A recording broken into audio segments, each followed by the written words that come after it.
Okay, got that going. So you're not going to let me minimize this.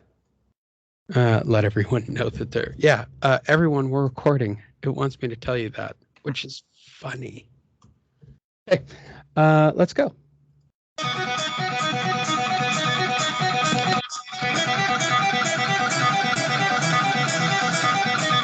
Hi, everyone. Welcome to Fight Night Radio. Lee Honish, Andrew Labouche, Miguel Antonio Barragan, coming to you live from the Boxing Tonight studios, which look a lot like a tiki bar. This show is dedicated to boxing. It's dedicated to its fans, and it's dedicated to you, the casual person who doesn't know shit about boxing. We're here to educate you. This show comes out each and every week. Go to boxingtonight.io. Click like, subscribe, find something you like. It also has an aggregate viewer of the news that's going on for that day, hence Boxing Tonight. You're probably saying to yourself, well, you'll be using your stories from your site today, won't you? No, that would only be one day's worth of stories, wouldn't it? That's not how this show works. Today we will be using Boxing Scene, as we often do, to rewind the clock and tell you the past couple of weeks of stories and catch you up on everything going on in the wonderful world of boxing. As we do each and every week, we will start off by checking in with the co-hosts, the two people who know more about boxing than me and probably care a whole hell of a lot more about boxing than me. I start with you, Miguel Antonio Barragan. How are you? Not bad. Today, if everybody knows, I do have another job, an actual job, I should say, 9 to 5, and today happens to be my Friday, so can't complain. I like my Fridays. That's good. Are you going to go out and get drunk because it's Friday? Did you put a paycheck in the bank? I feel like that's a country song. Yeah, it sounded like you were just singing some lyrics. It's a lyric from a song. I'm sure it is. No, I most likely will not go out tonight. I mean, we are still in the middle of a pandemic, so I'm not exactly too keen on going out, being in front of a lot of people or being in a large crowds. Yeah, it sounds like you're a bitch. I mean, I clearly went to a super spreader event at the Strat this past week to go see Sammy Hagar. So clearly I am give it 2 weeks. Give it 2 weeks till the symptoms start kicking in. No, I don't have to. I went and played golf on your golf course, and my allergies kicked in so heavily that it didn't matter whether or not. I would think that COVID would be a step up from my allergy problem that I had while I was in Vegas. I don't know how you people live there. Andrew Labouche is our Bay Area representative and close personal friend of the entire boxing community. Andrew, how are you today? Very good. Yes, sir. How's the family? How's life, the universe, and everything? Family's good. Life is good. Yeah. We're all hanging in there. Wow. We will hope that the coffee kicks in by the second story.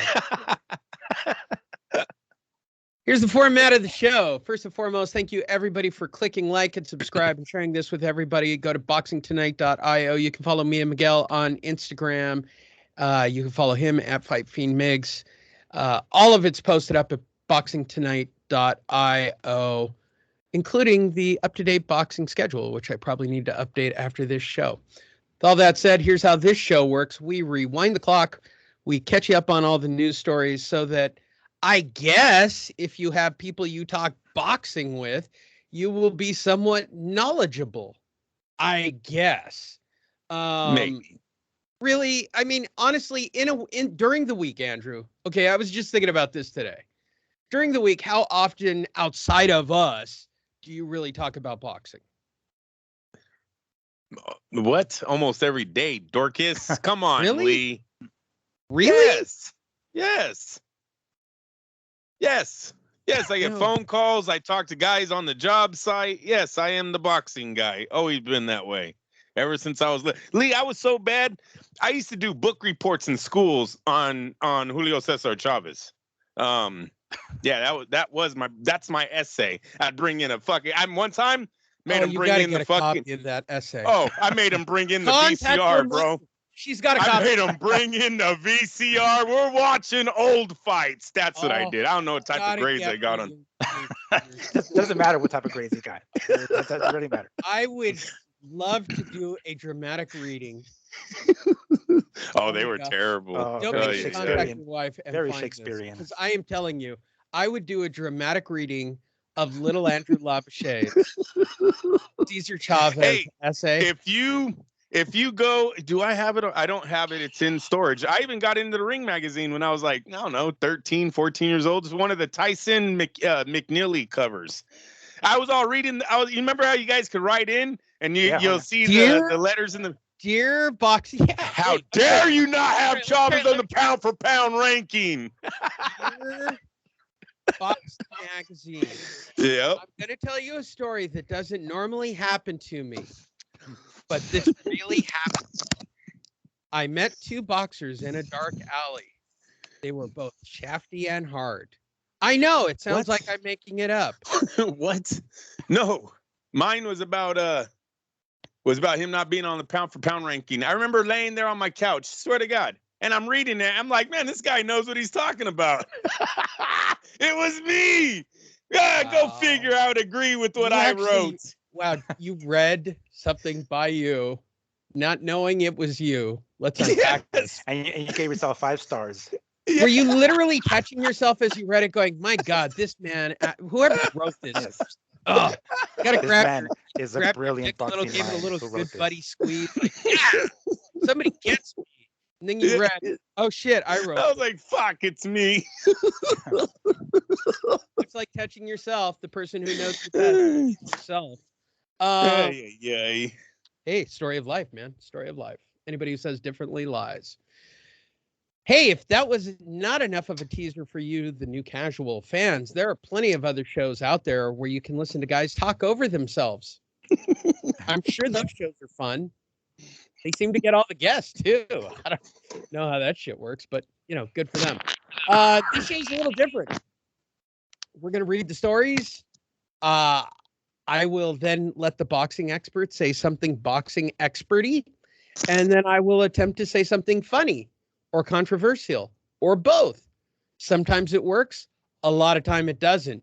And when it doesn't, it seems to be just as enjoyable for those two guys over there when I can't seem to land the jokes that I'm after. So here we go. This is the format of the show. We rewind the clock to cover something we have not covered, which is Lomachenko taking on Comey. It is confirmed for December 11th at Madison Square Garden. Lomachenko, the busiest losing man in boxing, is back at it. He will be fighting December 11th, top rank card, and he's back. So Teofimo can't get a goddamn fight to save his life. Lomachenko, this will be the second or the third fight. Correct me, Andrew.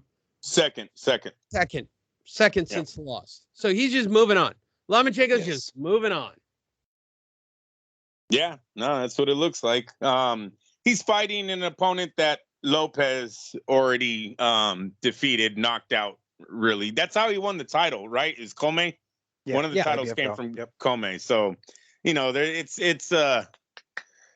it's cool, but it's also one of his guys that he already knocked out. So it's not that cool either. I really wish Lomachenko would get the Lopez rematch right after Kambosos, but we'll see. How far are we away from the Kambosos fight? 2 weeks. We have stories on it tonight. You know what?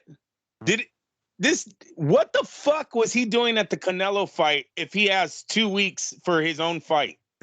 Never seen that before. You know what? He's trying to contract the AIDS. That's what he's trying to do. Damn, man. Yeah, no doubt. Hey, you know what? You're right about that. Could you imagine if the young man got sick again? Could you? Hey, he should be stripped. He should be stripped of a title if it did happen, and they could trace it back to a restaurant or a nightclub or whatever the fuck he's doing out there at the Canelo fight. Yeah, they should strip him of his belts because, that's not professional at all. I totally forgot that fight is just around the corner, and he's out here partying in Vegas. There you go. Miguel, excited to see him fight Comey? I am. I mean, we're basically from the Teofimo and Kambosos fight. It's like 2 weeks shy a full year from when what's his name from this fight here. So it's just we're seeing what Lomachenko's trying to do. His last fight was against Nakatani, right? Who gave Teofimo his toughest opponent, or was his toughest opponent to date at the time. So now he's going after another one of Teofimo's opponents. So it's like I don't know. I'm not sure how much better he can do than Teofimo, because Teofimo knocked him out in that first round, right? But still, I think he's trying to sort of make a point. You guys can explain this to me, because clearly I'm an idiot when it comes to boxing. Teofimo Lopez and Lomachenko are promoted by the same promoter, right? Yes. Yep. Yes. So why would Lomachenko go to great lengths of attempting to shame the promoter / fighter when the promoter's the same promoter? Isn't this sort of like, hey, Bob, make it happen? Like, I could be completely wrong, but I would sort of think that Bob Arum has the ability to make the Lomachenko-Teofimo Lopez fight. Yeah, and I Miguel, think that's coming. yeah. Oh yeah, I think it's coming. I do think it's coming, but Teofimo had this mandatory challenger, right, with Cambosos for the IBF title, so he has to get out of the way. In the meantime, Lomachenko is staying busy. Of course, he's not a spring chicken anymore, so he needs to stay busy and stay in the ring, and which is exactly what he's doing. So I would not be surprised if which we expect Teofimo to get past Cambosos, and then of course here Lomachenko over Comey. Then maybe some sort of showdown for a rematch in 2022. But yeah, I'm sure that's coming eventually. Okay. And I think what he's been rejecting is when the media is asking him about the rematch. Like Miguel said, 100% correct. He had to get Cambosos out of the way first, and I think it's just the media that kind of was already looking past the title defense, right? Well, in your next, are you going to give Lomachenko a rematch? That's who he keeps shooting down. And he's also been asking for the pay raise. This could be a strong arm tactic on Mr. Arum to try to get a little bit more money out of him. But you're right, Lee. I believe when Arum wants to fight, he's going to go ahead and pull the trigger on it. Even though I would like to see Cambosos win an upset in this. Teofimo just don't rub me right anymore. Not like he ever did. That didn't sound right when I said it out loud, but just don't like where his career is going, where his attitude is going. I think you give this guy another big victory, his head blows up even bigger. And so if Cambosos was to win, you know what? He's undefeated. He's young. He's from a different continent, brings more fans to the sport. Let's go. I'm all for it. Oh, okay. Joining us on the show, Top Rank Bob. Listen, now that I got my voice back from Las Vegas, what were you doing in Vegas? Shut up! I realized recently, listening back to my Bob Arum, that I was getting closer and closer. I'll tell you that. It's getting there. It's getting there. Hey, actually, I went back and I watched. Sure. With him going, shut up, you little prick. Shut up, you little prick, bro. Yeah, it's helpful for me. Yeah, fuck her. Fuck her. Yeah. Maybe he listens to you. No, maybe he's trying to do an impression of himself that Lee does. That might be the new catchphrase. Like, we should have T-shirts made that just say, "Don't test me." Kind of thing. Oh, they're saying that he's taken over the Roger Mayweather, you don't know shit about boxing, is now, shut up, you little prick. Shut up, you little prick. I'm going to have to listen to it repeatedly and work on it. But I was looking at, who's the guy, Larry, what's his name, who used to do all the interviews, and I did a parody of him once. That version of him is better Bob Arum than my Bob Arum, which is really weird. And I can't believe I've lost it. I digress. First time listening or watching the show? Yeah, it's kind of like this for the rest of the way. Yeah, that's how it goes. Exactly. That's how it goes. Enjoy. But I pick mainstream stories, so at least when you talk to your one friend about boxing, unlike Andrew, who apparently talks boxing every day, which is fucking nutty as hell. Lee, even when I'm with tech support, I'll ask them where they're from and then see if they know the fighter that's from that area. Oh, it's all day, bro. What, like a party trick? I'm from Plano, Texas. Andrew? Yeah, you like Virgil Ortiz? That's right. That's Wow. right. Wow. Wow. This is a great party trick. I'm from Oklahoma, it's- Andrew. it's a I great married my icebreaker. cousin. It's My just name's Skeeter. icebreakers. It's how Yeah. it starts conversations at parties.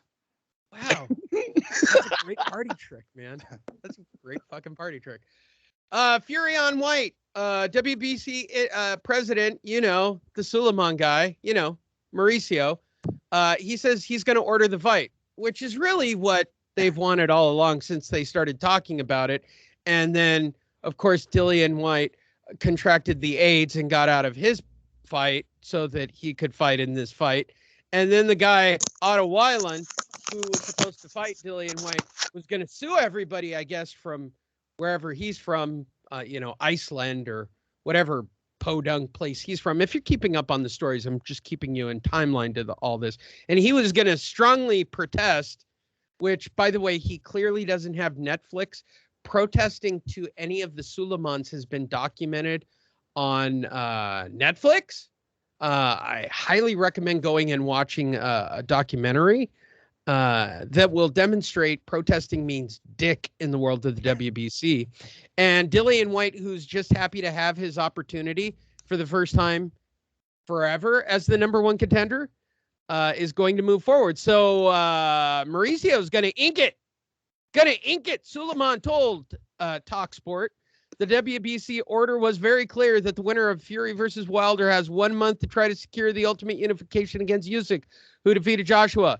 If they are not capable of doing so, the WBC would go with the interim champion, who is Dillian White. Let's make it happen. Chop, chop. All right. This is the question that I really pose based on all this. Mauricio's just a jack off. And obviously, Fury wants an easy fight for his next fight. Dillian White's an easy fight. We've wanted this since day one. My question is, will Dillian White legitimately get a title shot before the end? Well, he won't get it before the end of the year, but will he get his final shot in 2022? I start with you, Miguel Antonio Barragan. Will Dillian White finally ungrease his ass, man up, get into the ring, and then get knocked out by Tyson Fury? I've gone back and forth on this. The naive fan in me says yes. It's obviously his turn now. Well, it's been his turn for quite some time, and he's at that age where it's like he better start fucking cashing out with the help of course, his promoter. So I think we're at the stage where I think it's time. I'm not sure how many more of these he's got in him. So I'm sure that by this point, Eddie Hearn is like, all right. Oh, sorry, Tommy Hearn. Tommy Hearn is like, okay, fine. We'll give it to you. Go ahead and just get in there and get your ass handed to you by Fury. So, I'm sure White is fine. Well, I feel confident saying that, yeah. Well, it's a stadium fight. It makes $100 million in the UK. It's a insanely over the top, Tommy Hearn / Frank Warren, Bob Arum, spectacular in England where everybody makes a shit ton of money. So it makes sense on that level. My question is, can everybody see the train coming down the tracks of Anthony Joshua contracting the AIDS while he gets his new trainer? And then Usyk says, yeah, I want to fight him now. Let's do it. Rematch clause, contract, Lee, that can't happen. So it'd be the same situation with the Deontay Wilder and Tyson. Look, you guys both hit it. You guys both hit it on the head. The money is right now. The person that previously owned that belt, his company didn't have the money to put on that title defense. They didn't have $25 million for Deontay, and they didn't have $5 million for Dillian White. So the fight never got made. A lot of fights with Deontay didn't get made because of that. So now with ESPN and Tyson Fury, there's enough money in the pot now. This fight totally gets made. Dillian White will make his check. Come on, whatchamacallit made $40 million fighting Otis Wallen, right? He fought him on ESPN under the new contract. It wasn't 40, I think it was 25. That's what his contract with ESPN is, correct? Okay. Mm-hmm. I'm asking Miguel. I'm asking. Yeah, you wouldn't ask. Last I read, yes. Sure. Last I read, which is a while ago, though. Say yes. Yeah, it's something like the 4 fights, 100 and something million. So that's already secured. Dillian White's a decent name. Lee, you just said it. It's going to pack the stadium on the other side. ESPN will broadcast it in America. You have two sides of the ponds making money on this fight. This is bigger than the PBC and Deontay Wilder, and that's why it will happen. Sure. There you go. I'll believe it when the fight actually happens. Dillian White is cursed. Damn it. Moving forward. Sounded good. Well, yeah, it's not unbelievable. Wood Conlon, Matchroom outbids Top Rank to claim the rights for the WBA world title. I don't know why I'm so amused every time Top Rank gets a bid to Matchroom Boxing. First of all, who gives a fuck about Michael Conlon except for Bob on St. Patrick's Day? But I'm amazed. Like, what is up with Eddie Hearn constantly outbidding everybody lately to promote fights? Like, he's walking into everything, and this raises a bigger question. I don't think that this fight draws flies personally, unless you're putting it on in Ireland, I guess.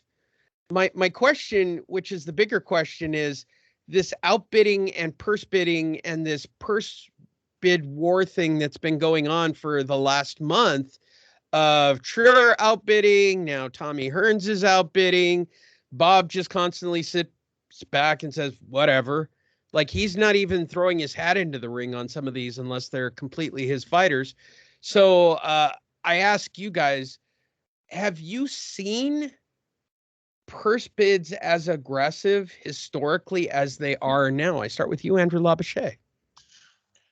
No, and it's really because there's so many people has their hands in the pot now, right? You got PBC who brings their own TV contracts. You got DAZN who brings its streaming contracts, and DAZN is big because they're everywhere, right? They're the ones that have subscribers all over the world. So and then you have ESPN and their hands are in it.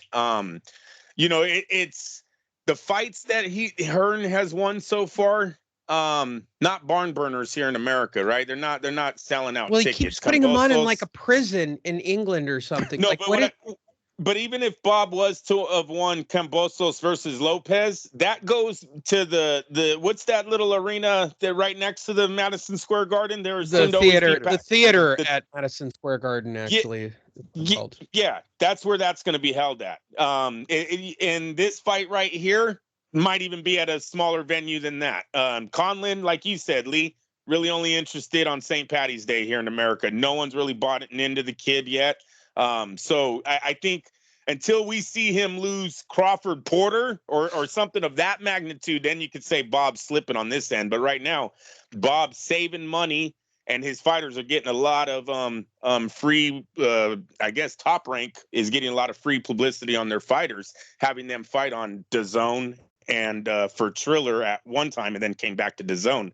Telefimo's Lopez name went everywhere, and Bob didn't have to lift a finger for any of it. There you go. At Fight Fiend Migs, both on YouTube and Instagram. Your feedback? I don't remember too many of these fights going to fucking purse bid like this, and like this. I mean, right? not recently. It's a weird at least. period. It just seems like, yeah, it seems. I mean, is it just the fighters maybe like outpricing themselves to where like the actual promoter is like, all right, let's just let other promoters have a crack at it if they want it. I don't know what the hell is going on with that, and I wouldn't be surprised if this particular fight here takes place at their fight camp or whatever that thing is in Hearn's backyard or whatever the fuck. But I mean, I don't remember, at least not in recent history, that this many fights go to like bid like this now. There you go. And there you go. Something you guys could talk about the water cooler tomorrow when you talk to Andrew. What is Lee talking about? Does this really matter? No, doesn't. But it interested me. Our back-to-back stories that we didn't get to last week. Raleigh Romero removed from the Tank Davis pay-per-view card after sexual assault allegations. I mean, a guy clearly wearing a dead animal on his shoulder. I find it so shockingly hard to believe that he was given a sexual allegation. But the follow-up story, which is my favorite, he accepts the decision as if he had a choice to be removed from the Tank Davis card as if he had a choice, and vows to clear his name. Bet you he doesn't, and I bet you we don't ever hear from him again. That's all I ever wanted to say on this story. But Next let's hear story, from him Raleigh's directly. in jail. Although the allegations against me are totally false, said everybody who was ever guilty, I will prove that through the legal system, which has never worked for anybody who has a light shade of brown to their skin, I agree that this is in the best interest of everybody involved that I not participate. Like you had a choice, asshole, in the upcoming pay-per-view event. Again, you didn't have a choice, Romero. I just thought I'd say it out loud. Las Vegas's Romero, 14-0 with 12 KOs, was recently named in a sexual allegation filed by Isabel Zambrano, a prior longtime acquaintance. And I'm going to go out on a limb, dick sucker. Zambrano went public with her claim of an alleged incident that took place roughly 2 years ago. Oh, jeez. Oh, wow. She waited for Of course, I can't. I'm not surprised. Anyway, go ahead. Can He I, tried all right, breaking can I up make a with her. personal note to all guys out here? Because this is a guy-driven show. Listen, guys, when you think you're getting away with the date rape and then you become senator, that's when you will find out it was date rape, okay? I'm just telling you right now. Fuck. There are so many women out there that you guys don't have to be assholes. You don't have to abuse women. You don't have, like, all that shit. You don't think will ever, she wanted it. She was an active participant. What, was she passed out or did you roofie her? This is the classic tale. I would love for it to be wrong, but come on, look at the photo. Guilty. I don't know. Guilty. Yeah, but still, She's 2 guilty. years, man. 2 years is 2 years. We know. Let's be real. Let's be real. For all Let's we be know, real. let's just say She This hooked asshole up with should have him. shown the court looking Yeah, just like that. she hooked up with him. Found out dude is probably gonna make bank at this fight with fucking what's his name. It's like, She- oh wait a yeah. second, let me go ahead and hop on the bandwagon now and claim some shit went down. Because presumably 2 we're all years. innocent until proven guilty, right? We know that's not how it really is. But nonetheless, let's wait till the facts come out and see what really went down. It's not looking too good for Romero. We get that already, but let's see what goes down. But come on, 2 fucking years. Fuck All out right. here. No, I Listen, think outside of I me think talking, wait, hold on. Outside of me talking about this story, do you think anybody else is going to continue to talk about this in a week? It depends No. how quickly the facts come out. If they come out in a week, then They're you best not. believe it. They're not. And then The she's going to file a boxing civil case.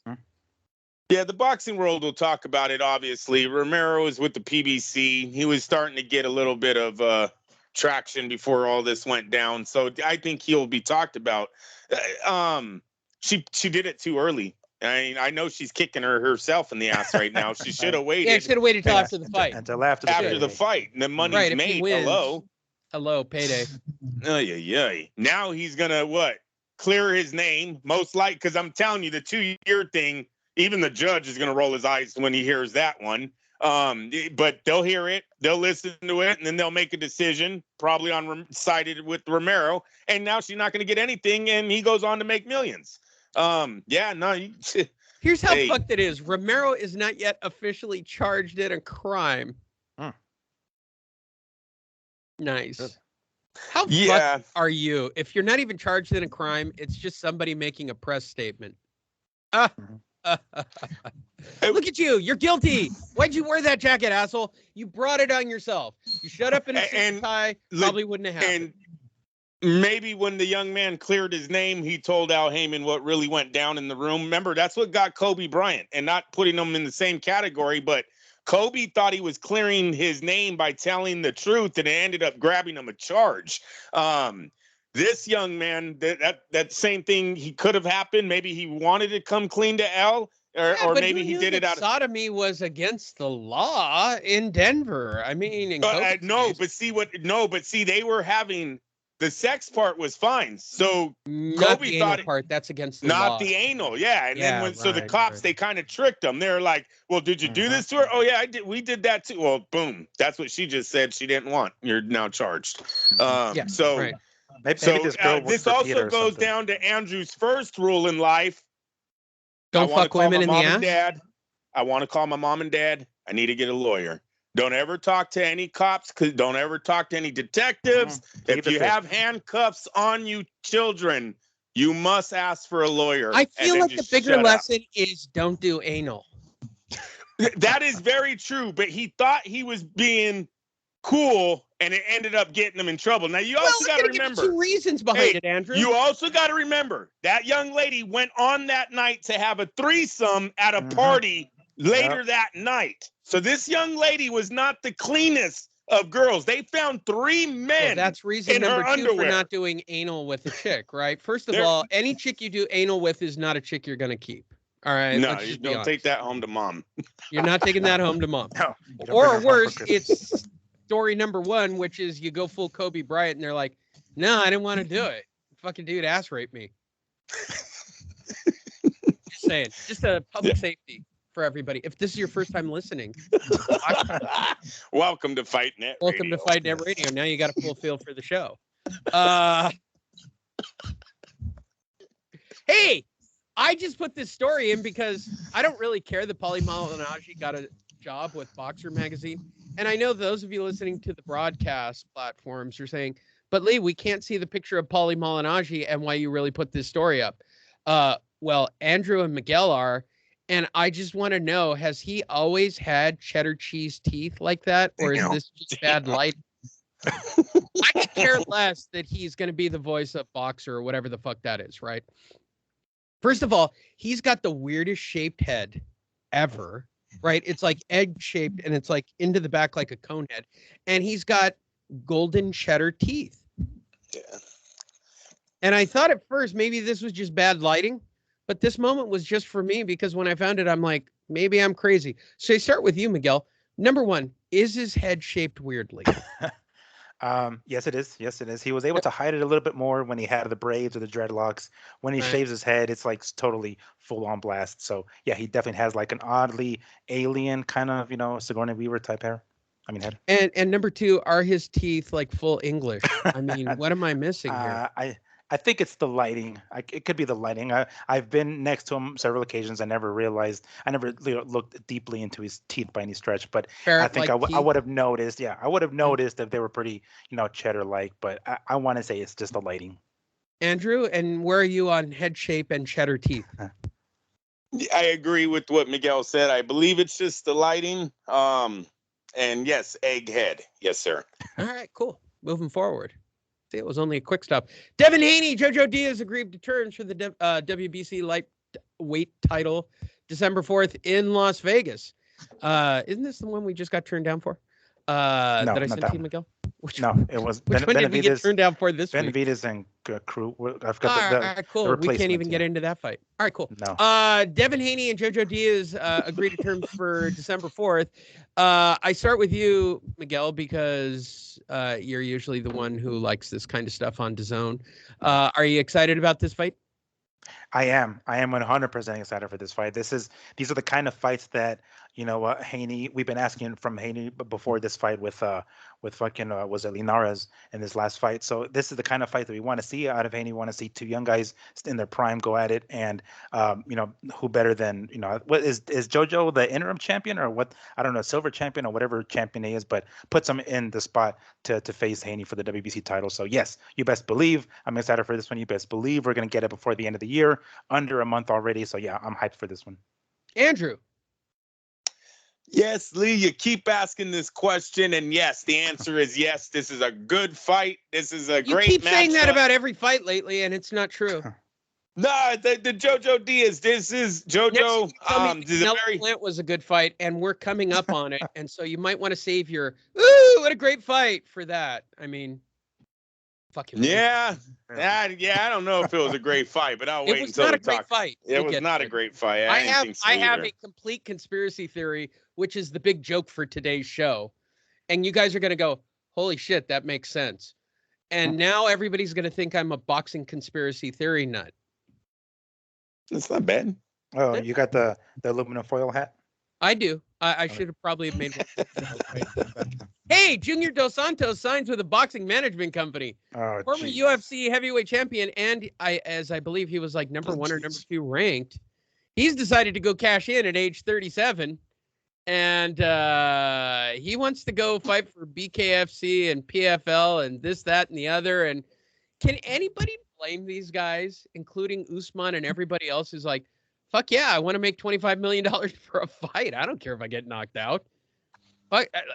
Well, yeah, I mean, if you've seen what the UFC heavyweight champ tweeted out the other day about he's tired of being broke during training camp or something. Did you guys see that? I mean, stories like that keep hitting the internet. Yeah, of course, all these guys are going to want to at least try boxing if they can. Yes, sir. Why not? Look at what it's done for Jake. You know, I don't know if it's true, but you see Jake Paul, those guys are saying they're the second highest paid. I don't believe it. I don't believe it. But I mean, look at what it's done for their careers. You know, these guys went from $1 million on YouTube to freaking now they're sitting at one of the highest paid boxers. Well, when you've got companies like Triller throwing money at the situation, and by the way, your theory about Triller not having money, Andrew, I didn't put the story in, but did anybody see that Triller hired Metallica for one of their cards to play for half an hour?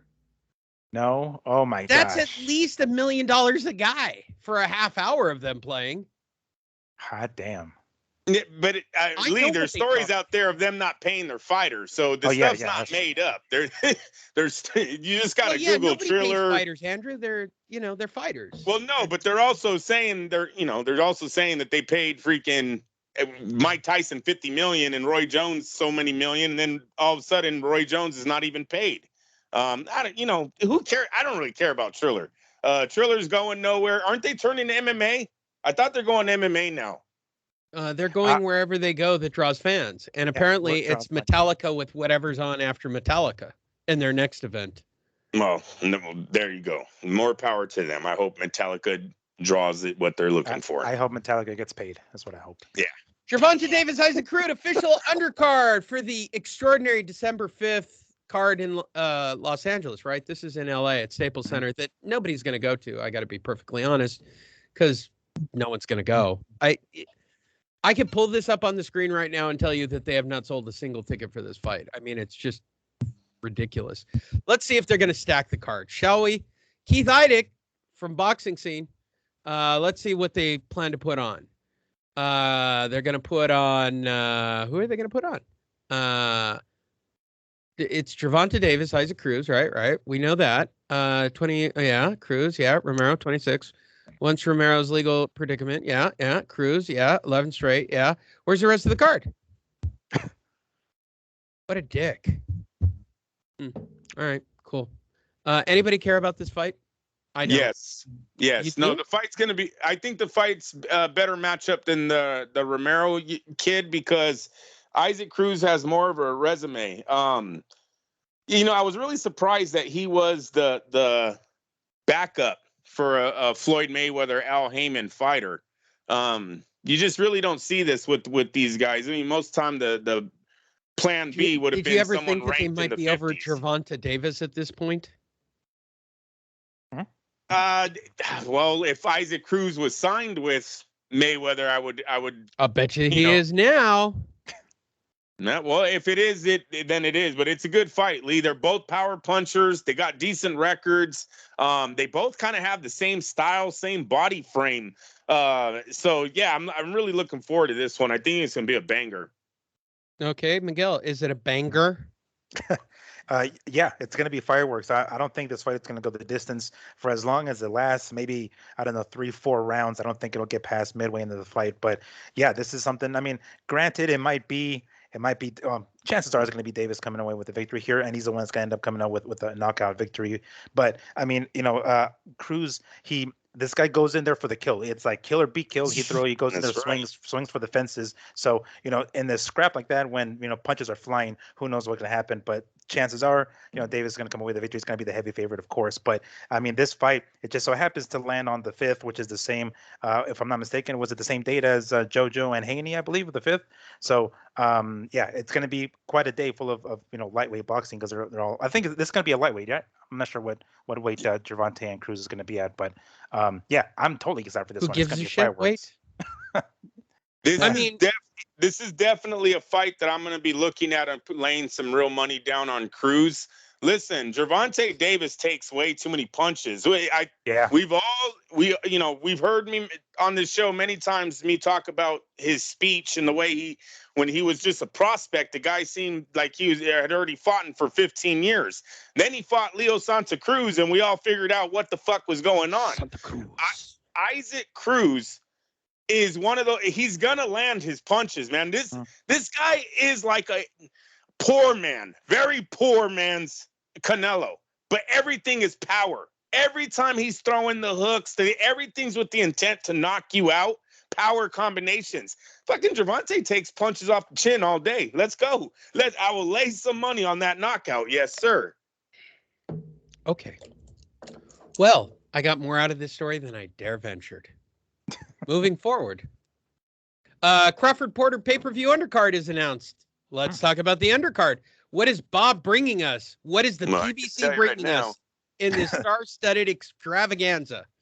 Well, the pay-per-view will start at 7 p.m., 4 p.m. Pacific. All right. The additional undercard fights will be announced shortly. Well, then why would you say they're announced? God damn it, press releases. All right.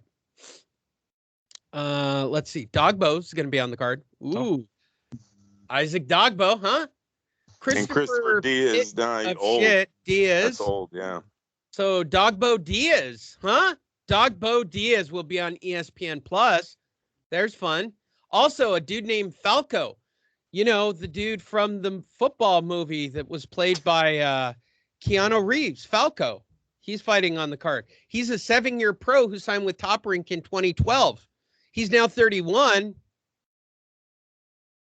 This is like the most tragic story I've ever read. Falco, who's 28-0 with 20 KOs, is a 7-year pro who signed with Top Rank in 2012 out of the Olympics. I have never heard of this dude. This is my favorite thing ever, to know that Bob signed somebody and he's never fucking used him. He's 28-0 with 20 KOs. He is a 7-year pro who signed in 2012 with Bob. He's 31.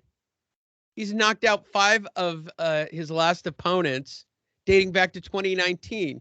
He's taking on nobody you've ever heard of, Artur Akavov of Canada.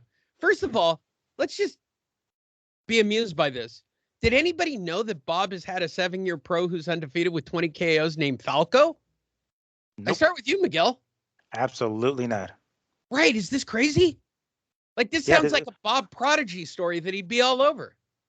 Yeah, and you would think he would, like, what nationality is this? Like, where's this Falco dude from? Like, not you would American. think it'd be the first thing. So who gives a fuck? Well, that's I'm saying. Like, obviously he's not going to be American, so I figured they're going to try to open up a market in wherever country he's actually from, so they give the guy more exposure. But I have never heard of this motherfucker. Yeah, right. Andrew, have you heard of Falco? Andrew Labouche. Paging Andrew Labouche. We've lost Andrew. Oh. Did he unplug his headphones again? I don't know what he did. Wow, now he's got video. Oh. He's trying to holy shit, now he's looking into the camera like a creeper. Yep. That was creepy. And then Andrew left again. Oh. That was creepy. Now Andrew's back again. And we're back. Look how bad everywhere. What's going on? That was crazy, Andrew. I was staring at you, staring into the hole of the camera. Is that how it looks when you have sex? Like, you're just happy every time and you stare into the vagina for a minute and go, yeah, that's it. Oh, yeah. Watch. I got one for you. Here, I'll send it right now. Oh, wow. Andrew, have you heard of Falco? No, I ain't heard of Falco. I haven't heard of the opponent or the opponent who the opponent beat to get Falco. Look at that name. Hey, they're like recently. Valco, Volney, Trotter. Like, there's names here that I've just never heard of. I mean, this is like literally the craziest shit ever. They're also going to put on a guy named Muratalla, who's 12-0 from Fontana. Who's out of Robert Garcia's place. Jesus Christ. Like, the biggest name on the undercard is Isaac Dogbo. I guess you don't need much. I guess you really, literally just don't need much to make this pay-per-view card work once again. Fuck you, promoters. You got to remember, Lee, back in the day, only two networks held all of boxing. And today, it's just not that anymore. So, yeah, we get a lot of more shitty undercards now. I can't believe I'm about to say this.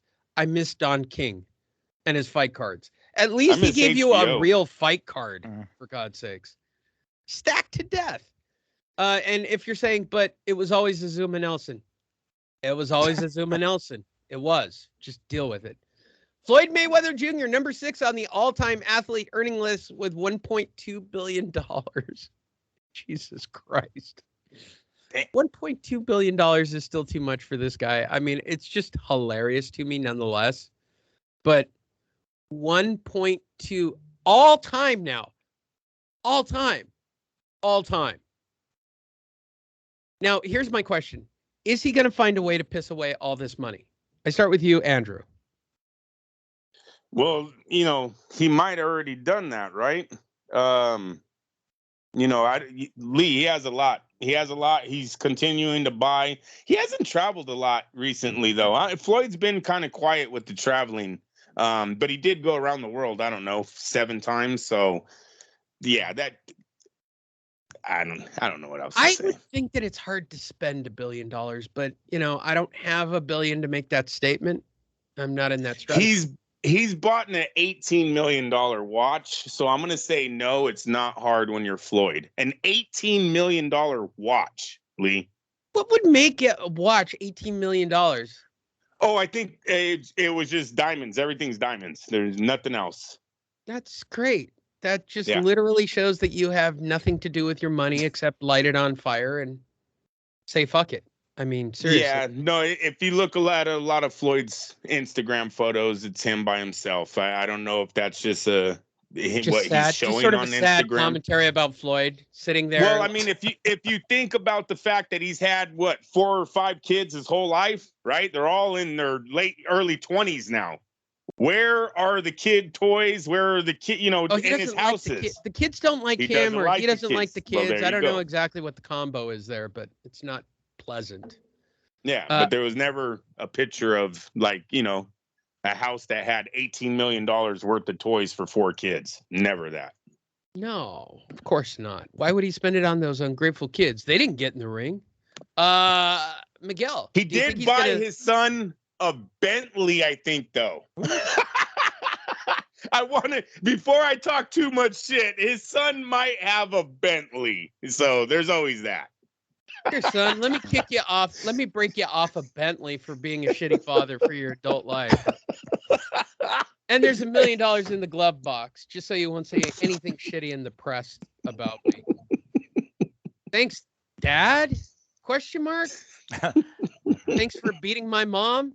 Question mark? Oh, will stop? Allegedly? Yeah. Miguel, do you think he's going to go through $1.2 billion? I'm going to have to echo what Andrew said. I think he already has, or he's already going through I mean, when you see, there are some watches out there like brands like Hublot and Richard Mille that are expensive as shit. You add fucking like diamonds onto those things, and those things are like outrageously expensive. And the fact that he, buys these, he's got this whole collection. I'm sure you can see, he posts that on his Instagram all the time, his collection of watches and cars. Those are the most expensive things, man, that he puts his money on, and of course his house. So yeah, I mean, I have to assume. The money's got to go somewhere, huh? They're investments. I can sell those. Yeah, I mean, he can, but I mean, like, it's kind of excessive. I don't know who's gonna want to buy them. I wonder what the resale market's like on shitty ones worn by Floyd Mayweather watches. Yeah, I don't know, but I mean, yeah, I'm almost positive the dude's just like, I mean, what other money does he have coming in other than fighting, like his TMT merchandise? Well, we can use Michael Jordan as a example. He still owns the house in Chicago, right? Yeah. No one ever wanted to buy that house. It's still on the market. So yeah, that's Michael Jordan. I mean, loved a little bit more than Floyd Mayweather. Floyd Mayweather's no Michael Jordan. He's no Muhammad Ali. Floyd even talks about the cars. Oh, I can resell these. Oh, can you? Like, there's rich men out there dying to be in the car. Cars Floyd Mayweather drove? Come on. That always happens. Yeah, I know. Right? No, it's because but Lee, he's gonna put his name on it. You didn't, come on now, he's gonna sign it, and then you'll spend 3 times what he did, right? Of course. So that when he needs to be cared for from getting hit in the head, whatever. Moving forward, Michaela Mayer and Douchey Madouche fought this Friday night. You guys blew up my phone. First of all, I'd like to be a sandwich between those two, just like Bob. Jeez. You're right. They were awesome. I didn't know which one was coming or going. The boy, Madouche, or that chick. It was hot. I don't know. I don't think she had a penis. I think they both had vaginas. I think it was great fun. All right. So you guys watched Mama Douche and Mayor. You guys watched it. I'll start with you, Andrew. Feedback? I could go down as a candidate for fight of the year and throughout all of boxing, not just women's boxing.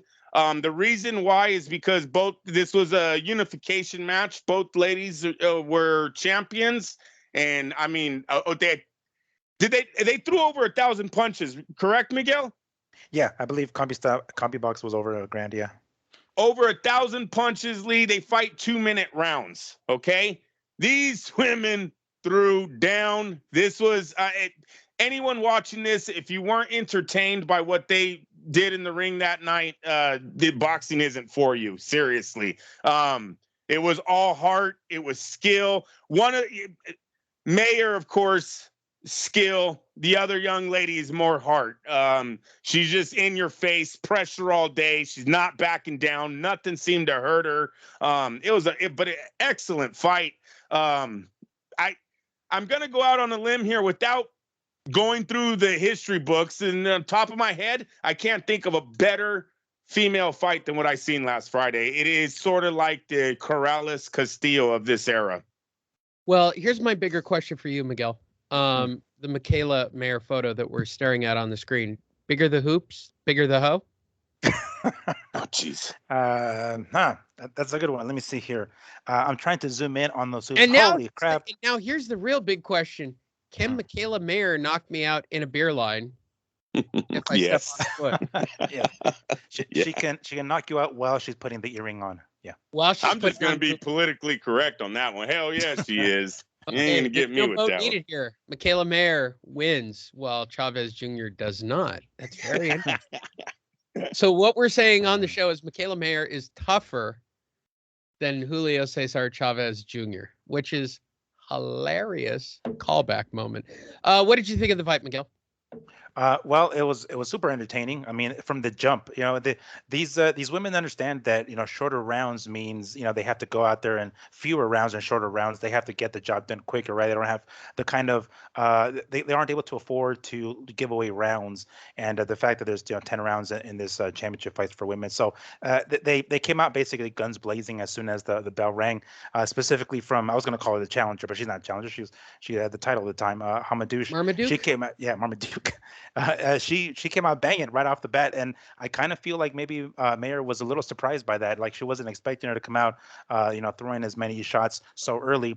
And Mayer did her best to keep up. And as soon as she got the clue, like, oh shit, this is punches are throwing, let me wake the fuck up. She did exactly that and started landing her own. And damn, it was a killer scrap. Like basically the boxing equivalent there was an MMA fight, a UFC fight between two females, Joanna Jędrzejczyk and Zayli, I can't pronounce her name, Zayli Wang. So they fought back in January, I think 2020, 2020, and that was a killer fucking scrap. Like it's one of those kind of fights. Like if you watch this fight here, it would be extremely weird if you're not entertained by the fact these guys are throwing, or sorry, women are throwing punches. There was very, very little clinching. Primarily it was from Mayer every time Hamadouche got close enough to land her shots, because Mayer had the height advantage, she had the reach advantage, and she was doing what she could to keep Hamadouche at the end of her punches, and Hamadouche was trying to basically smother her. So the few times that there was some clinching, it was by Mayer, but by and large there was very little clinching, and it was extremely entertaining. I've watched it like twice since then. Wow. And not only that, Hamadouche was winning the fight early. Miguel hit it right. It was like Mayer had to step back. I think it's the fourth round when she was convinced I can't beat her at her game. Let me go back to my skills and jab, right hand, step aside. It all started coming. She started working angles, working combos. Her corner gave her all the right instructions, but yeah, go toe to toe. Hamadouche looked like she was taking that fight from her lead. It did not. ESPN was getting nervous. Everybody's getting nervous because Mayer's supposed to be the face of women's boxing. She answered. She's hot. Round on. She takes over that fight. She's got to keep winning. The big payday Playboy. Hey. Was there a nipple slip at all? Either of you? Nipple slips? um, That's why you I guys wasn't. I don't wasn't get looking in. for the. I wasn't looking for one, but I don't remember seeing one. All right, then I'm not going to be watching the fight. Moving forward. Trainer Robert Garcia acknowledges an amicable split with Virgil Ortiz Jr. Did anybody know that Virgil even left Robert Garcia? Does anybody even care? Yeah, wasn't this the breaking news that we were doing all on the Yeah. warm-up fight? Yeah, maybe on Saturday or Friday when we yeah, there was recorded. like three different tweets that day. Well, Lee. now we One can that- address it. We already knew There. 3 weeks ago, Garcia stated in a video. At first, we thought we were back at training camp, but then the dad, Virgil Sr., told me that we were no longer training with us. We talked really long, and it was good. No animosity, none at all. The kid heard everything the dad was telling me. I know the father has been the son's... What? This is so confusing. I know the father has been with the son since day one. Senior has trained his son since he was a kid. I personally thought they were going on their own. They didn't say anything else. They just, they were going to train. They aren't going to train with us anymore. All right. I mean, so clearly Junior still got his head up Senior's ass. So the only question I have is how long till Virgil Ortiz loses and gets rid of Senior? I mean, that's all that's left at this point, right? So Senior is pointing out that it's clearly Garcia's the issue. And then when the style doesn't, work out yet again, does Virgil Jr. fire his dad, or does he have his head so far up his dad? Hey, and by the way, for anybody wondering, I too had my head clearly planted up my dad's ass and believed every word he said as well for a long time. So I'm not really one to talk on the topic. Miguel does as well and still watches boxing with his father, in fact. So this is not a group of people that is speaking out of school about having their heads firmly up their dad's ass and believing that they walk on water. I start with you, Miguel. Is this a good move or a bad move? It's tough to say. The general consensus, or the I guess the idealism is you let's see here. You stick with what brought you to the dance, right? You don't break what's not broken. You don't try to fix what's not broken. If he's gotten this far with the camp, with Garcia, then what happened? Something had to have happened behind the scenes that we're not too familiar with, or we don't know what's going on. It sounds like there's some sort of beef, some sort of drama. Like a power move? Exactly? Maybe I don't know, but the fact that he's come this far, and usually this kind of stuff happens when the fighter loses or something like that, right? And it's like he understands that there's some sort of change that needs to be done or needs to happen in his camp. But I mean, as far as I understand, nothing like that has happened. I mean, obviously he's still undefeated, so he hasn't lost yet. But what exactly could be going on? It has to be some sort. We have to assume it's some sort of power move. I mean, did what Senior else can look at the bills and finally go, "We're paying Robert Garcia how much?" Yeah. I don't know. What has he done? I've done all the work. It's just when there's too many, what Andrew mentioned earlier, when there's too many hands in the pot, when there's too many people in his ear, it's pulling him in every which way direction. And I mean, unfortunately, he's the one that's in the center, and he's the one that's the burro that's making the money. So it's going to fall on his shoulders. I don't think it's going to look good for him in any direction. If he's being pulled in his father's direction or in Garcia's direction, I mean, what is he going to do? It's going to stick with his family, of course. Is he? We'll find out. I mean, because all this pushing and pulling is clearly setting him up to be in an epic loss. It's setting up too many things outside of the ring that isn't going to allow him to focus on what's going on inside of the ring. God, I hope so. I love it when that happens. Andrew, any insight on head up ass of dad here? I kind of like the angle of maybe Robert Garcia charges too much to just be it's fun, right? Physical trainer. Yeah. Listen, to me, Robert Garcia brings nothing to the table when you talk about changing his fighters. Like, you remember Nacho? There used to be a certain style that Nacho Bernstein brought. There was a certain style that Emmanuel Stewart brought to his gym, to his fighters. They would all know, oh, yeah, he comes from Kronk. So, yeah, that's one of Nacho's guys. What is the Robert Garcia? What is their style? I mean, they've had Margarito, they've had Donaire, they've had Victor Ortiz, they've had Mikey. None of these guys fight the same. They all whatever natural gifted abilities they had going into his gym is what they seem to show in the ring. There's no specialty that Garcia. I haven't You don't really like been Robert Garcia to begin with, Andrew. I'm gonna kind of float that way, yeah, because I just don't see anything special, and they do charge top dollar. I mean, so yeah, maybe his dad's saying, I can keep you in shape. We need to find someone that's going to help you grow. I don't need someone to just put you in fighting shape. So yeah, I'm not really a big fan of the Garcias, and you could just look at Mikey Garcia's career. Yeah, he's been successful in the fact that they made money, but some of these guys want to do more than just make money. They actually want to get in unification matches and championship matches and make a legacy, right? They're in boxing for different reasons than the Garcias, who, to me, sometimes they take the easy fights, the easy way out. We don't need the $5 million payday if we do $2.5 million paydays. To me, that's how they are, and maybe the Ortizes want more in boxing than that. So I'm not mad at the move at all. There you go. Moving forward. Frank Warren expects Jake Paul versus Tommy Fury to bring in the numbers. All right, so for those of you living under a fucking tree or in the woods, apparently this Jake Paul, Tommy Fury thing is going to happen, and on December 18th, and it's even going to be like a Showtime pay-per-view, which is even fucking crazier. What am I missing here? Like, is there any chance that a real fighter like Tommy Fury, who's a real fighter, lose to Jake Paul whatsoever? But he's not. Tommy Fury is not a real fighter. He's go ahead, Miguel. Am I out of character saying that, or out of line saying that? I mean, the realist, if so far, if that's the best we can describe it, the realist boxer that Jake Paul has been in the ring with, yeah, I would say yeah. But to say a real one, I mean, I don't know. It's what the fuck is his record anyway? Let me 7-0 up here. 7-0. Okay, so it's something. Yes, it isn't a former mixed martial artist, retired mixed martial artist who has more of a fighter's heart. But I mean, it's the closest. That's the next. If we're going to look at obviously his past opponents and then to now, they're getting better, and this is just the next step. And I think yeah, I don't know if we can go as far as to say he's like legitimately a solid fucking what is it, a sound boxer. Yeah, he's not. But I mean, it's the next thing. It's the next best thing. It's the closest thing to a legitimate boxer, I guess. All right, moving forward.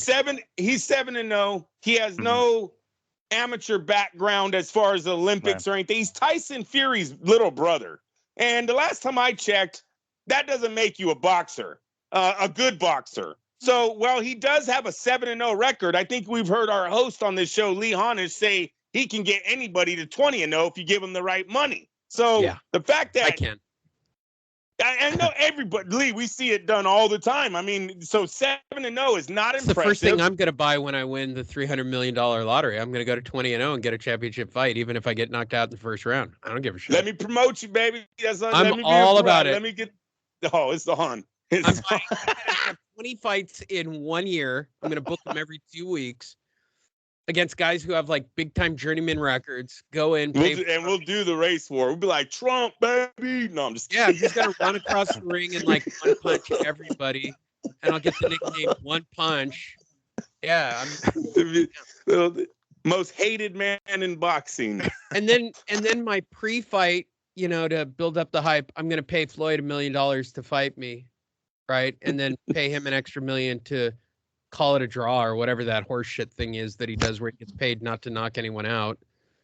And then everybody will go, he went like Holyfield one of the fights. He'll take like 10 grand. Yeah, sure. People buy that shit all the time. Take Riddick Bowe. That's another 10 grand. It's all day. You could have a list of just ex-champions. You don't even have to fight losers. Yeah, that's where we're at in the sport now. I'll be the hottest ticket out there. I'll make the Paul brothers look like simpletons. I mean, if you're going to spend the money, spend it right. All right. Look, I hope he wins. But I'm not, this is another, it's scary. We're not going to bank on him. We're not going to bank on him. Exactly. Tyson Fury's training him.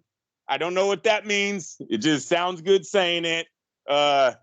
hopefully the guy has a little bit of Tyson Fury when he goes, because I'm really getting tired of these Paul brothers. I didn't like Paul saying him and Canelo are the two highest paid fighters. I think it's bullshit, but he's out there saying shit like that on Showtime right now. So I would like one of the I would like one of these boxers to put him away. Hopefully Fury doesn't. Takes us to our featured story. Canelo Alvarez knocks out Caleb Plant in the 11th round, becoming the undisputed 168-pound champion, part of a very elite club of modern-day four-belt champion blah, blah, blahs with blah, blah, blahs and blah, blah, blah and blah, blah, blah. All right. Where do you want to start with unpacking this whole fiasco of a fight, in my humble opinion? Because I have a theory.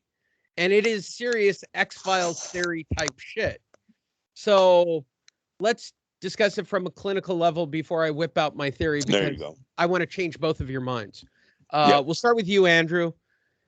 All right, he did it. Took him 11 rounds. So, betting-wise, we were correct. Along with Dana White, who bet it by KO or stoppage to make 44%. He made $44,000 on a $100,000 I wish he showed the slip, though. I don't like people that just talk. I like to see the proof. Slip. Yeah. I have a picture of the slip. Does he bet on both? Did he bet on both? Oh, wait. I've got the slip, Andrew. Oh, that's fine. As long as he showed the slip. Right there on the screen. There you go. That's nice. 41%. He made 41% by betting and listening to Lee Honish on Fight Net Radio. Thank you. Shout out to Dana White for listening to me.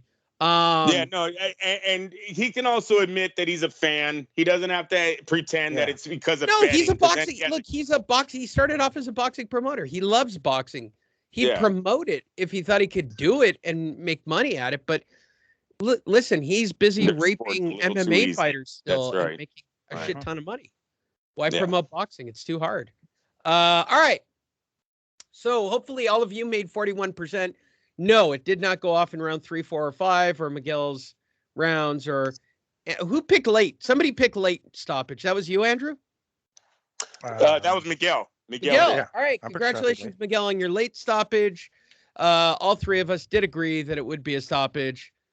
So you got as good as you could get. And look, Dana White made 41% on his money invested. And by the way, that's more than you would make in a bank any day of the week. So I'll start with you, Andrew. Go ahead. Tell me what you thought about Canelo Alvarez.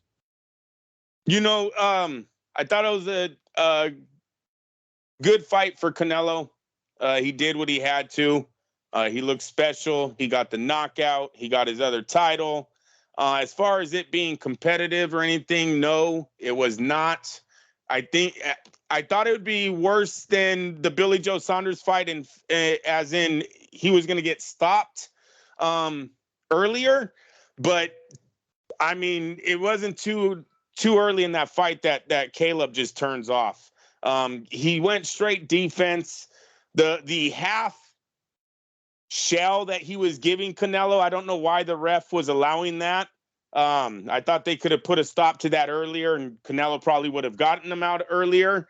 But I mean, once the and I watched the PBC, which I was fucking furious that I got the PBC telecast. We did it on pay-per-view. We ordered it, but I didn't order the Showtime pay-per-view. We ordered some fucking thing that said PBC, and it's some dickhead that's just praising Caleb Plant. Yeah, the whole fucking fight. It was Ray Flores. The whole fucking. I was. Oh, you bought the PBC. You bought the PBC online thing. It was the PBC feed. Oh, and Lee, he's calling punches that aren't being landed. He's acting like shit's exciting that it's when it's not. Like he was making the what is it called? I got this Ray Flores thing the last time. Well, what fight was it where I wound up on this thing? The Deontay Wilder fight. Yeah, Wilder. It was Ray Flores and that uptight chick. It was bizarre. It was just literally like she didn't know what to say. He didn't know what to say. They had to fill for time. Like I'm talking round 5. If you didn't think he belonged here, you're thinking different now. What? Dude, he's getting his ass kicked. He won't fucking turn and face Or the like- guy. Andrew, I don't want to break it to you, but if you're paid $1 million to be an announcer for the PBC, you're sucking dick too. All right, let's just be No, honest. I don't think he's getting paid $1 million. Sorry, not $1 million, I don't but think enough that's $1 to million. continue saying, enough to continue pushing. Like, this is a close fight. This is a real close fight. Yes. Like, what? No, it's not, dude. Dude. What the fuck are you watching? Yeah, it was bad, and I'm telling you, the casuals were getting turned off by him bullshitting. You can't, like, we're watching the fucking fight. Stop bullshitting on there about how close the fight is. Caleb won't even turn and face his opponent. He won't. He's throwing. Dude, did you see when Canelo went on the ropes and was like, "Come on, come on, dude, yes, throw he was trying to something." bait him in. Exactly.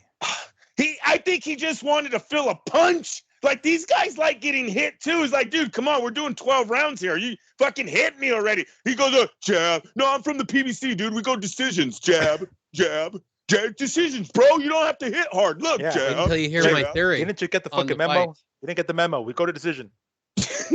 Fucking A, man. And then the rib shot. You know, what was it? The right hook. Mhm. He kept trying to loop the right hand over the half-ass Yeah, behind body the elbow. He was that, trying to reach behind the Caleb was elbow. presenting to him. I didn't know that was a boxing defense, but I guess it is now. He kept giving him the overhand right, but because of the size difference, Canelo wasn't getting there. Oh, but he got to that body. Listen, you guys, the body shot is what ended their fight. The body shot 2 rounds before the fight ends. Caleb he's done with taking any right hands to the body. He's literally taking right hands to the face now. Please don't hit my body. When you watch the knockout, he hits him with the left hook. He gets him hurt, hits him with the right hand. Caleb's like, all right, I'm going to bend over. Hits him to the body. Fuck you, I'm out. But the body was purple during the fight. I can only imagine what it looked like the next day, what it looks like today. Great way for Saul to figure that out on the fly. You're not going to give me your face. I'm going to kill the left side of your body. We go home. And that's it. I'm going to change your thinking in just a moment, Andrew. ahead. Miguel, go ahead. Well, I mean, we expected this fight all three of us predicted the fight was not going to go the full 12 rounds. I was thinking 9/10. I was off by a round. That ended up ultimately ended in the 11th. It was not entertaining by any stretch of the imagination. We texted over a couple of times. It seemed as though Caleb was just there to survive the 12 rounds, right? It was a moral victory. They could just stick in there and stay in there the full 12 rounds, because I'm sure everybody and their moms expected, Canelo to mop the floor with them within 4 or 5. That was kind of like the impression we all got, that he was just going to go in there and mop the floor with them. And, him lasting any longer was some sort of moral victory for Plant. So he fought that way. He did that whole, Floyd kind of shoulder roll, try to give his back to Canelo a couple of times. And Canelo was like, what the fuck, dude? I mean, he couldn't throw it at the back of the head, obviously, because he would turn his head, or he tried throwing almost to like the kidneys or whatever the fuck he was throwing almost with that right hook. But it was Canelo. He was able to chop Plant down. He's able to cut off the ring. There were a couple of times where Plant just looked fucking terrified, man. Like, he looked like he was scared shit in there. I mean, the way he was just trying to get out of the corners or whatnot. I mean, it was just there was, I think, a point in the, I don't know, I think it was the 9th round, might have been, where I saw a video today or yesterday of audio bit of like Plant basically complimenting Canelo in the middle of the fucking fight, saying like, yeah, you're good, you gotta respect your skills, kind of deal. Like, during the fucking round, like, what the fuck? It looked like he was trying to he knew knew the KO was coming. He's like, let me go ahead and play the nice guy and get a little bit of sympathy. So when the time comes that he knocks me the fuck out, he has a little bit of sympathy for me, and he doesn't fuck me up as bad. That's how it came across when he was, giving Canelo props in the 9th round. I think it was in the middle of the damn round. So, whatever, Plant lasted for as long as he lasted. We knew we all felt that Canelo was going to win anyway. And ultimately it happened in that 11th round. Great for Canelo. He made history, the first undisputed champion at that weight division, and, joins a small elite list of undisputed champions. So, congrats to Canelo, and looking forward to his next fight. Congrats to Plant, I guess, for lasting as long as he did as well. Okay. Guys ready for the conspiracy? Oh, here we go.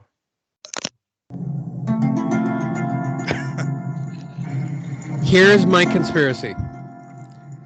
I say that Al Heyman, to make this fight, asked Canelo to milk as many rounds as he could.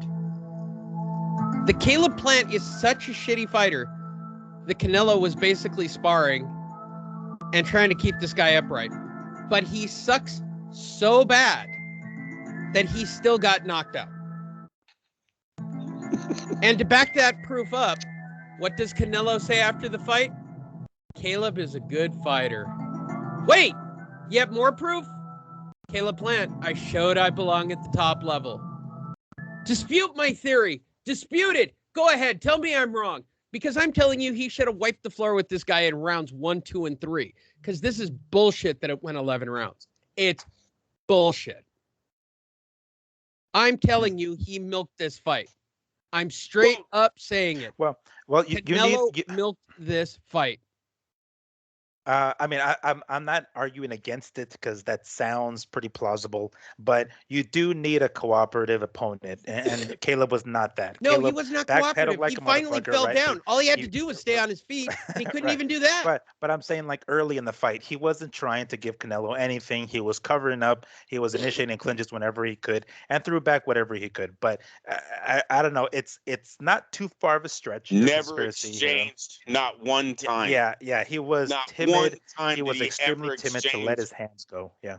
It was fucking jab, move around. It was total last around, so you can tell everyone I was in there with the best. Read his tweet, man. Right. That I was the in there with plan. the best. And I Canelo will be- promises not to knock me out, but he's such a piece of shit that he got knocked out anyway.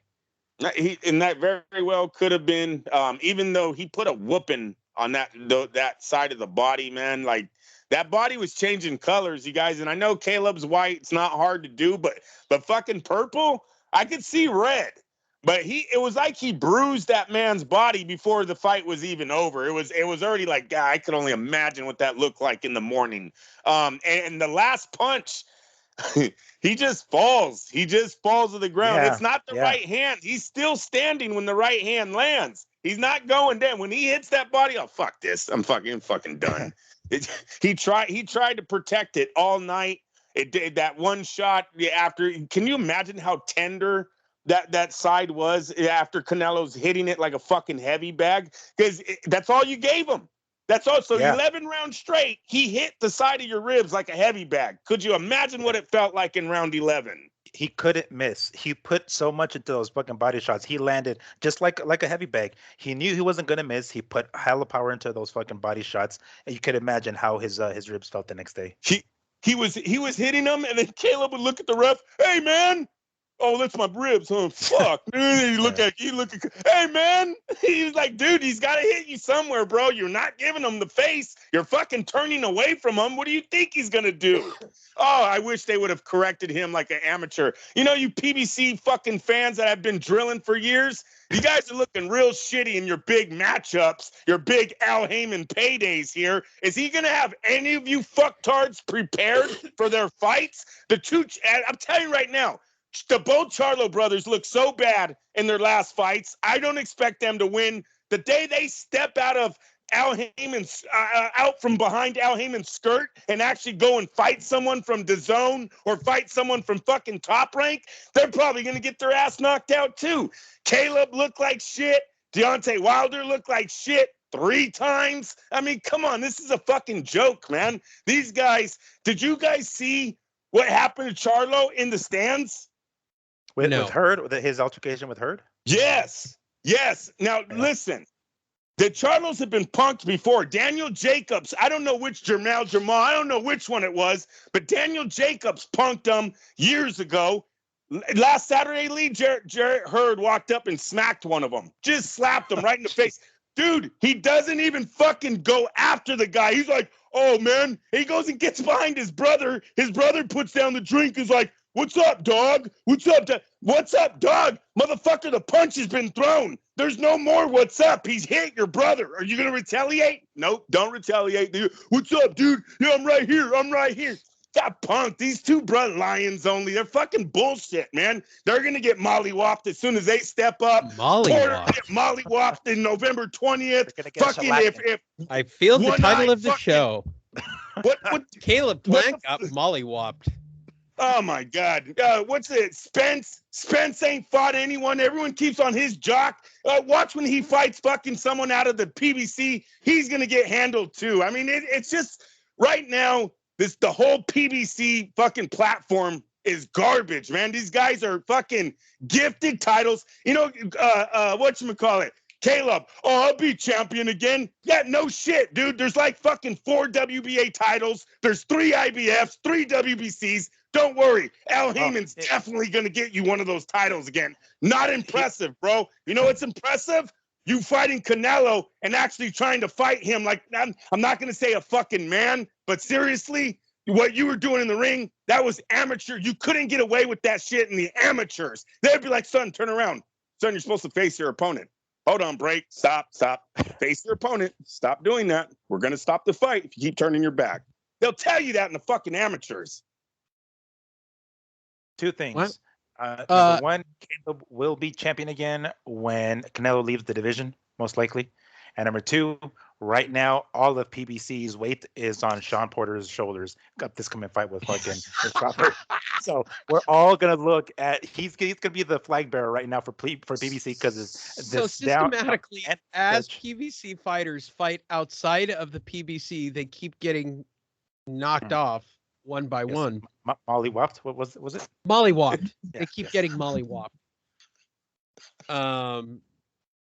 Did Caleb, let's go with Caleb's own explanation. Did he show that he belongs at the top level? No, he did not. In my opinion, no. The fight was not competitive at all. I don't think he ever exchanged with Canelo. He never got Canelo's fucking respect. Dude, no.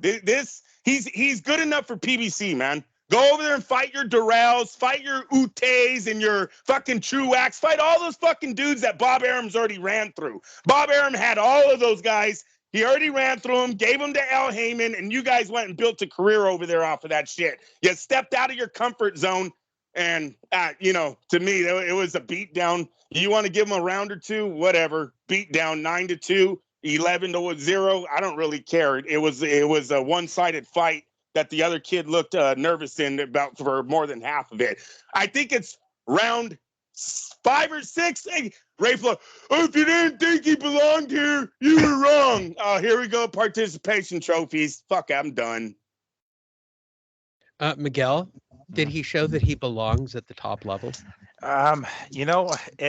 If he belongs at the top level, which he didn't prove then in his fight with Canelo, I feel like maybe he hasn't quite proven that yet, because we are talking about the cash cow boxing and Canelo, right? This is a unique experience. Even at the weigh-ins, after when he was talking with Jim Gray on the stage, he looked startled. He looked uneasy. Like it looked like he was just not ready for that big spotlight. That's how he looked. So whether we can say he isn't or isn't, doesn't belong there, maybe not now, maybe later on, who the hell knows? He's going to have more of these, maybe these kinds of experiences or fighting these top-notch guys if he continues to win, of course. But understandably, this has happened with a lot of guys, with Manny Pacquiao and with Floyd Mayweather when they have their opponents.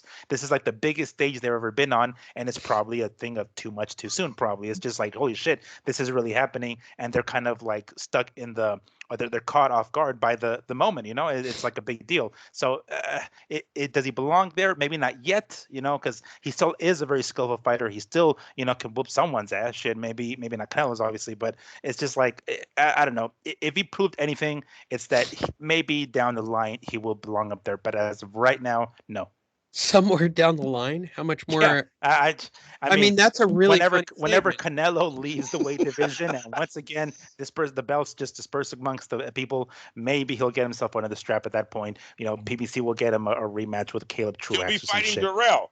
Like let's say he'll be fighting Andre Durrell on fucking the only Fox. person who stepped up after the fight was the dog. Like Durrell said, "Yeah, I want next on Canelo." I'm like, when I didn't even put the story in because it's so outlandish that he actually feels he should be next for an undisputed shot at 168. And secondly, the odds would probably be more lopsided in Canelo's favor than they were in the Caleb Plant fight. I mean, no, listen, if you're I guess the Daniel Jacobs, you're looking at Caleb Plant right now. I think Jacobs beats him. If I'm Eddie Hearn, I'm trying to get any of Munguia, Rosado, Gabriel Rosado, the winner of that, or Triple G. Triple G. What does Triple G have to fear of Caleb? His jab? What do you have to fear? What did he show us? It's like, dude, I don't know. Those sweet hands of his were lightly. Motherfucking Amir Khan did better than Caleb Plant did. Does anyone understand that? Amir fucking Khan did better than a Caleb Plant did. So, no, if I'm anybody in the middleweight, super middleweight division, promoter, fighter, I'm all looking at Caleb right now. Oh, yeah, you're special? Here, come on, I'll fight you. Let's go. Ain't nothing special about that. Good job, Andrew. We needed to end on a strong note. So what's next? Which is the biggest question? Who can Canelo fight? Because clearly, if I was Canelo, I am now not going to fight anybody of any caliber at this point, and I'm going to start making $10 to $20 million a fight and set it on cruise control. He's done with Eddie Hearn, right? He doesn't have to deal with heavy promotions anymore. Canelo can handle his own promotions from here on out. Keep it simple. Fight all over the planet, and probably make $20 million a fight and start racking up some cash. Where would you put him next, Andrew? Well, you have to look at what the PBC is offering first. They're right now, they control the most fighters, right? David Benavidez, Jamal Charlo, who else am I missing here? You know, it's really sad that the other Gilberto Ramirez, haven't heard of him since he signed with Oscar De La Hoya. So I can actually erase Ramirez from the potential list with Canelo, because it just seems like his career is dead in the water right now. So with that being said, you're looking at Eddie Hearn said Triple G, the third fight. And I think the front runners are really going to be the PBC. That was easy money, you guys. That was easy fucking money. And the Reynosos know David Benavidez and Charlo basically have the same pedigree as Caleb Plant. They all been under the same stable, fighting the same group of fucking bullshit PBC fighters. Why not? Why not just line them up and drop them all? So, and with Charlo being at the fight, you know, I wouldn't be surprised if he would get in line now for that. The guys ain't gonna make money, this type of money, anywhere else. They should all know that now. With PBC being limited to fucking Fox and them not being pay-per-view household names, there's nothing else they can do but to get a $5 million, $8 million check from Saul Alvarez, say thank you, and hand over your fucking record, your title, whatever you got. Bend over. Yeah, Miguel? that's exactly where I was going with. Exactly, David Benavidez. Exactly. Now, I'm not going to say that he's going to, beat Canelo, because I mean nobody beats him at the moment. But he will definitely put on a better performance than Caleb, even in getting his ass knocked out. If he goes in there, because Benavidez will let his hands go. He's going to let his hands go, and even if it means he's going to get dropped and knocked the fuck out, he's going to go out on a shield like that. We know he's gonna. So that would be, if Canelo mentioned that he's looking at his next fight being somewhere around May. Have David Benavidez, should he get past his opponent here, Kyron Davis, this weekend, that's plenty of time to prepare for May, coming May, Cinco de Mayo weekend 2022. Why not? And Canelo has mentioned a few times that he's not gonna, fight Mexican fighters. Well, I mean, I don't know if he counts, because I'm talking about Benavidez. I think he's from Arizona, if I'm not mistaken. But fuck it, let's get that fight going. That's gonna be the next best thing, because really, at super middleweight, unless Canelo decides to just fuck all and go back to light heavyweight and fight someone like Better Beef or something like that, which probably isn't a good idea right now. I should stay at 168, maybe defend the titles a couple of times, and then call it, call it a day. Why wouldn't he take Triple G in $100 million fight? I mean, yeah. I'm not sure theoretically be able to manhandle Triple G. Yeah. I mean, point. But besides the payday, which obviously is a big deal.